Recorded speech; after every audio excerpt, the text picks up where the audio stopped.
Well met.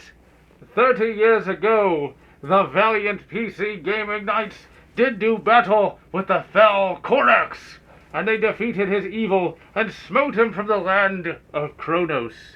Now, in the future, we relive the tale that laid a serpent rider low. Hexen Beyond Heretic was released on October 30th, 1995 by one of the greatest developers of all time, Raven Software, and this game was published by one of the other greatest developers of all time, id Software.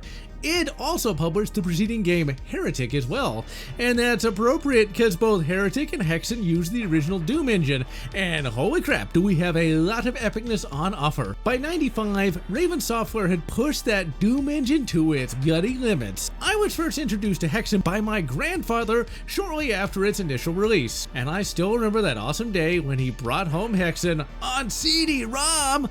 I played the crap out of that game all throughout the 1990s, although, as we will come to see, I never legitimately got that far in the game due to it really being obtuse, but that didn't stop me from cheating through the game and slaying Korax all the bloody time. I used any excuse I could to play Hexen, as it captured my imagination in a way that other games of the early 90s could not. The game was an adventure, and you felt like you were cleaving foes in a fully realized fantasy world. The version of Hexen we're looking at today is the Night Dive Remaster. Night Dive remastered Hexen as part of the Heretic plus Hexen double pack, and this release can be found on PC and all modern consoles, and it features numerous quality of life updates and upgrades. The most notable and most important is the inclusion of objective markers. They make the game tremendously more accessible, and I dare say tremendously more fun. They let you know where you need to go, and most importantly, where not to go. Hexen is a first-person class-based, hub-navigated, adventure-focused, puzzle-ish game.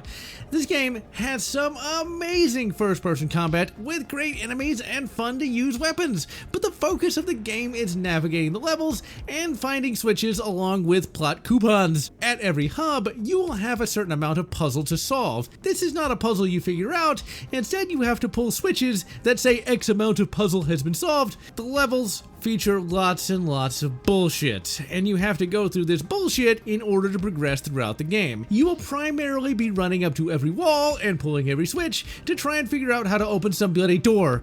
And oh boy, without objective markers, this is almost impossible since many of the objects are behind walls, and most of the time you will have no idea what you even bloody well missed.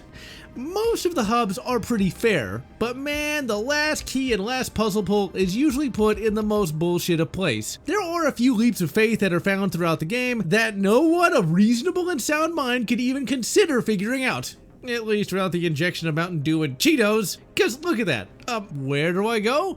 Well, if you said, fall down a hole that would normally kill you to progress, you won! Heart disease. Sadly, the Night Dive Remaster does not fix these leaps of faith, as they don't show up as objective markers and you still just have to bloody well guess. Despite this, I have to say that the navigation puzzles are fun, now that you have objective markers, and they feel pretty satisfying when you complete them, and all the levels get the imagination running, so while you might want to chuck a controller out the window, you keep playing to try and find that one goddamn switch to continue.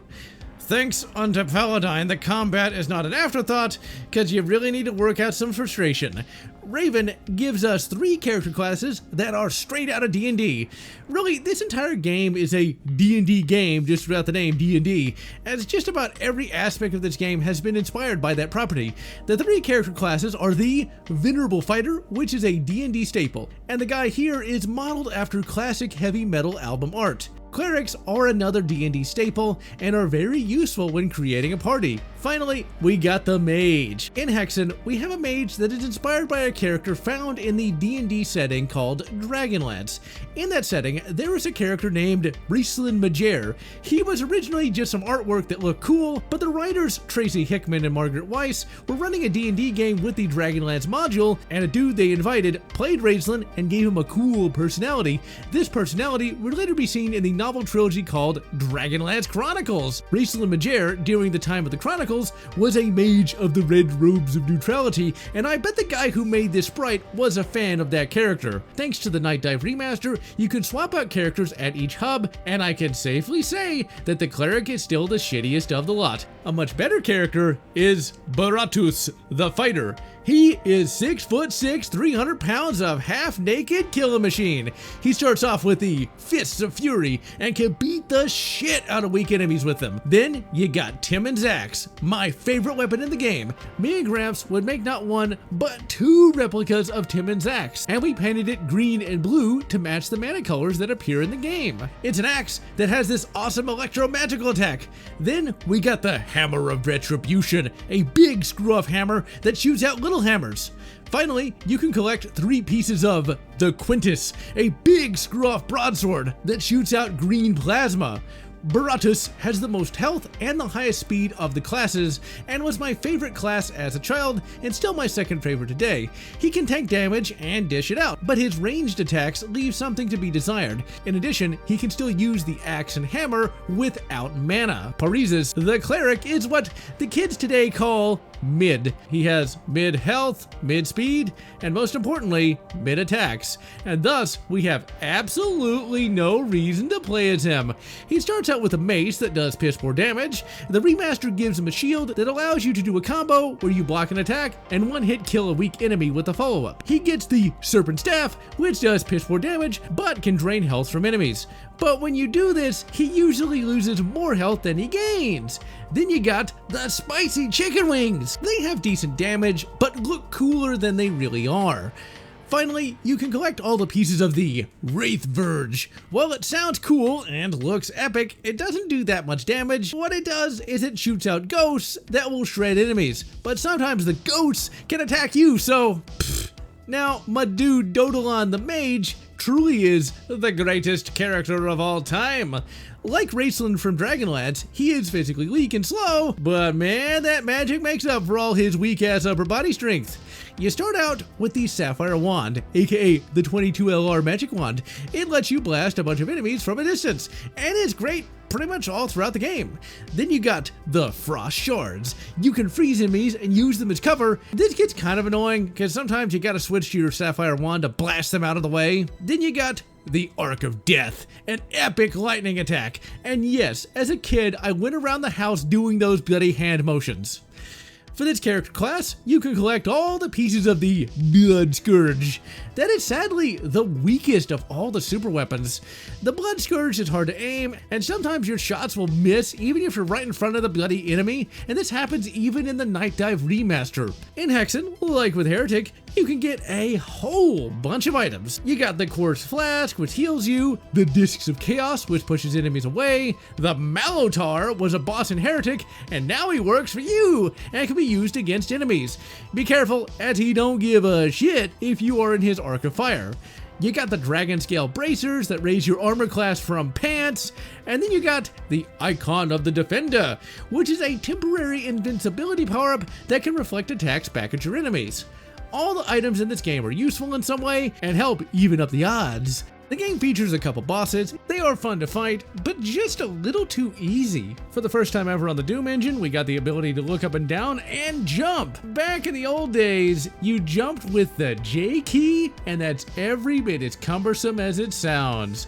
Thankfully today, with the Night Dive remaster, we can just use a controller or normal keys. Now graphically, this game was amazing in 1995. We got excellent sprite work on the enemies and weapons, and the level texturing looks truly amazing and never gets monotonous. The Night Dive remaster adds in the PS1 exclusive cutscenes, and they have done their usual awesome job of remastering them for high screen resolutions.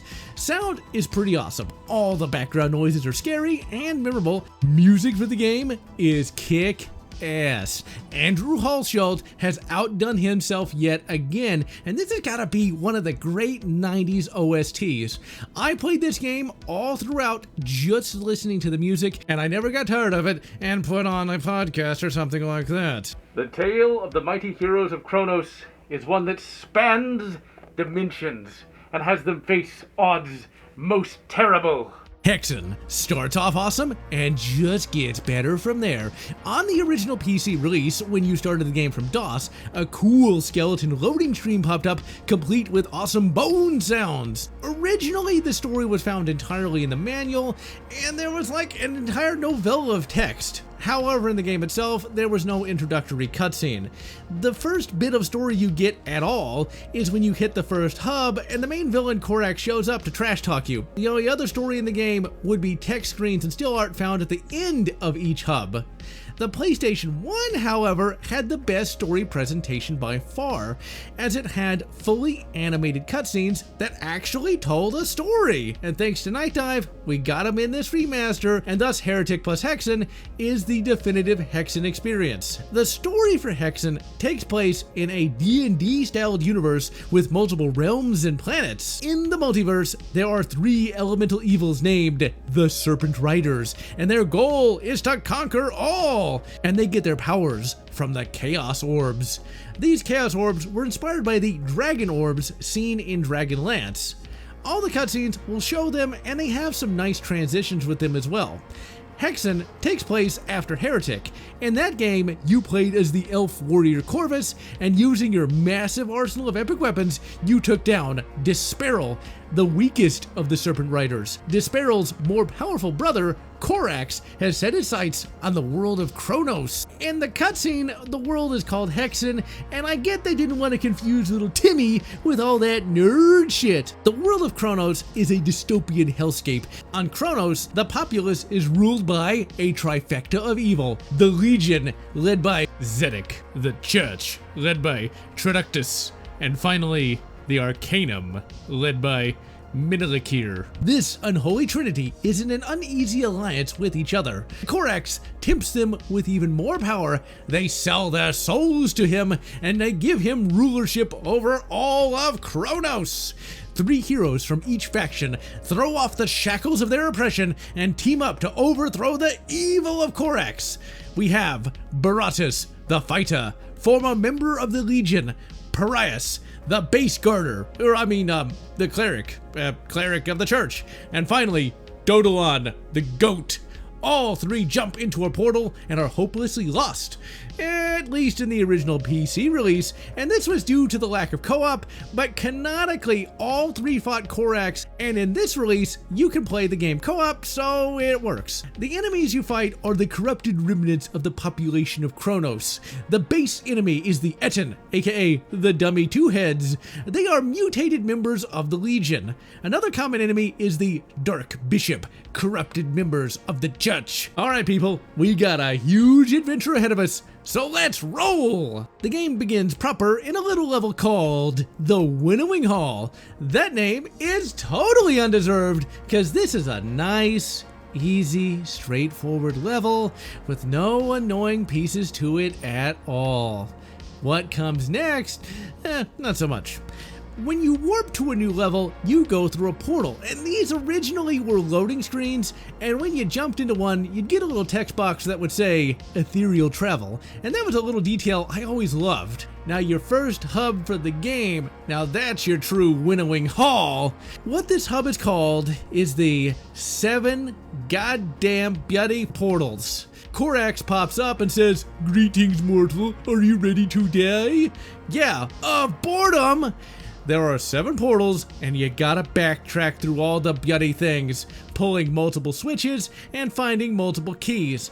This is the most convoluted, boring, shitty, confusing nonsense of a first hub imaginable. Who thought this was a good idea? Most people will bail, and those dateless wonders that don't will wish they had. One cool bit though is how you will use some lava to melt some ice to get a key. But man, the rest is so fucking terrible. This is by far the hardest of all the hubs and should have been either the mid or last hub. There is no excuse for this insanity. The worst part is that even after you solve almost all of it, the last fucking thing you have to do to solve the entire puzzle of the 7 portals is almost impossible to do. I have beaten 7 portals fair and square before. Back in the primordial days of 2013, I live streamed for the first time ever, and for some ungodly reason I chose Hexen as the first game, and somehow, I must have been blessed by Paladine or something, I managed to beat this hub. In this playthrough, I got done right up to the last bit and then fucking no clip to the end. If Raven's gonna be BS, so am I. Once you beat this hub, you get another cutscene, and it sets the stage for the next hub, and I truly love the D&D style narration. The next hub is way easier, and the only bullshit bit is right here. Here, you have to check each fireplace for a switch, cause if you don't, you will be doing laps. This hub is both impressive and really fun, and would have made for a much better hub 1 instead of the bloody 7 portals. Had this been the start of the game, I bet people would have loved Hexen even more than they already do. After completing hub 2, it's time for the first boss fight.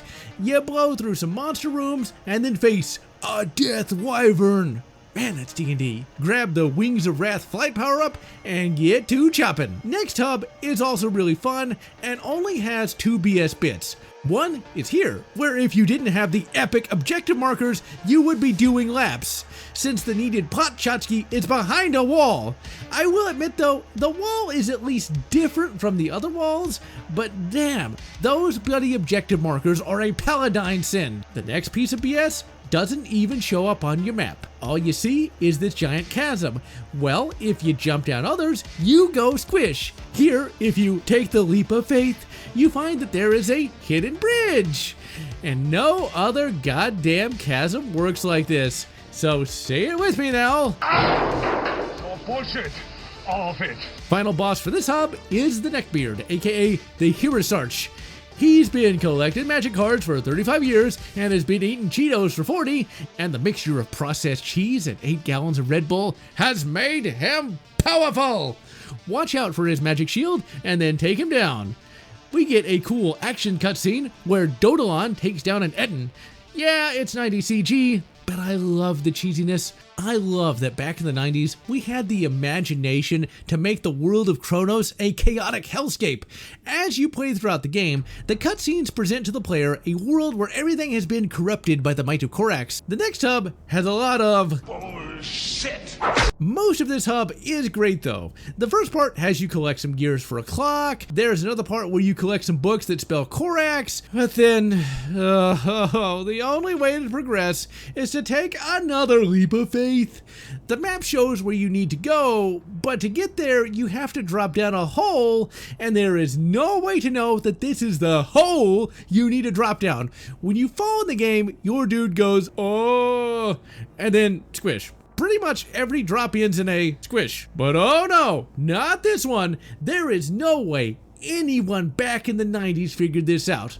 Unless they were at least half Cheeto, and I never figured it out, even with no clipping. Finally, when I was recording footage for this retrospective, I got lucky. Usually, when my dude starts going, oh, I just hit quick load, but this time I let myself fall because I was totally over all this BS. And then randomly, I didn't die. Instead, I got teleported to another part of the level so that I could progress. That was, as the chieftain might say, a major emotional event to say the least. There is no excuse, even in the 90s, for such poor game design. This is every bit as obtuse as that bloody detention level in Dark Bloody Forces. This probably ended the game for many players back in the 90s, and it was most assuredly a game ender for me. Thank the great Paladine for no clip and the visit cheat code. So what do you get for all this suffering? You get to fight another Heretic. The boss fight is perfectly fine, nothing particularly amazing, but man, the cutscene afterwards is pretty hilarious. But whether he shall return again to the world of light, no man knows. Damn. Damn. Damn. The last hub of the game is completely BS free for some reason. You just got some basic, easy to complete puzzles. You don't have to jump down a random pit. You don't have to hunt for an easy to miss switch. You just play through the game. Now, if only the entire game was like this, then it would be 10 times more fun. This hub introduces a new enemy, the Revenant. They break out of their own graves and shoot ethereal fire at you. but they're nothing a little green mana can't fix. The bosses in this hub are palette swaps of the main heroes. They're supposed to be the tyrants of Kronos, and man, they must have either been some great politicians or Korax sucked out all the rocket sauce, because they are easy-ass boss fights. Minaboy ends up ending himself when his staff fire bounced off my shield and blew him up. Traductus, well, Trad was weak-ass, and finally, Zedek got taken down super easy too. With the defeat of the weakling tyrants, our brave, valiant, stalwart heroes come face to face with a serpent rider. Alright, we're gonna do it! We are ready to get it on! Let's get 'em!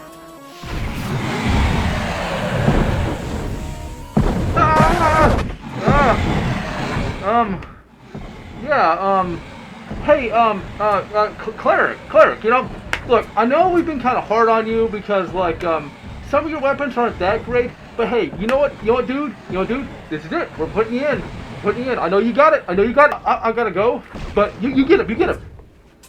Finally, you made it to Korax. He is big and scary and shoots a lot of shit at you. But a quick trigger finger or axe hand will stem the tide and lay him low. Once you beat Korax, you get an awesome final cutscene where it shows that you have acquired the Chaos Orb. But be careful, there are more powerful enemies out there, and you are merely a pawn in a larger cosmological game.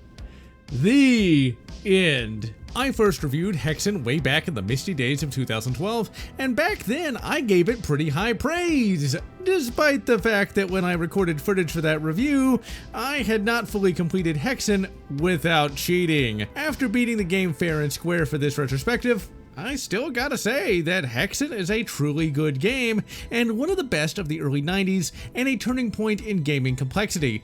With the remaster, this game will finally start to get legitimately completed by players and more will be able to appreciate what the boys at Raven were trying to do with the technology and mindset that existed at the time. Hexen would be followed up by the appropriately named Hexen 2. Now, I did not play that back in the 90s. In fact, I did not know that it even existed at the time, and I only came to play it in the 2010s. Much no clipping ensued, as it was just as obtuse and confusing as the first game. But now it was in 3D! Early 3D and thus looks pretty crap, but hey, the game was still fun. My review of this game got me on CGR Undertow back in 2013 and ushered in some great PC gaming reviews, thus making Hexen 2 a pivotal game in the history of the channel. In the future, I do plan on giving Hexen 2 the full retrospective that it deserves. And so concludes the mighty tale of Hexen. 30 years later, I still love Hexen. It is confusing, it is filled with bullshit, but man, it draws me in every time, and thanks to those sweet objective markers, I can actually finish the game. If it's been 30 years since you've played it, it's time to fire up that Night Dive Remaster and actually beat it without no clipping! And so, I am General Lotz, wishing you good Hexen 2, and good Heretic 2, or whatever makes you happy. If you enjoyed this video, please consider subscribing and please consider leaving a like or a comment as the algorithm desires your soul. And I want to thank all those fans who have supported this channel, both past and present.